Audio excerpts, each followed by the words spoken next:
tunafanya debagging ili kuzuia kuku wasidonoe mayai, kwa sababu inafikia hatua kuku wanakuwa wanadonoa mayai. Sasa kumbuka, wewe umewekeza katika mradi wako, umewekeza fedha nyingi, na lengo la kuwekeza katika kuku wa mayai, lengo upate nini? Upate mayai. Sasa mayai yenyewe ndio hivyo yanadonolewa na kuku, yanavunjika, kwa hiyo unakuwa unaingia hasara. Kwa hiyo ndio maana tunafanya debagging. Tunafanya debagging kwa sababu ya kuzuia kuku wasimwage chakula, kwa sababu ile midomo yao sometimes wanakuwa wanaitumia katika kufanyaje?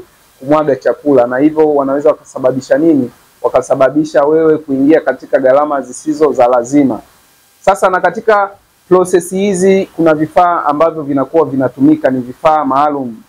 Mara nyingi sana kitaalam tunatumia debagging machine, ambayo unaweza ukaiona hapo. Hiyo ni debagging machine ambayo inakuwa inatumia umeme.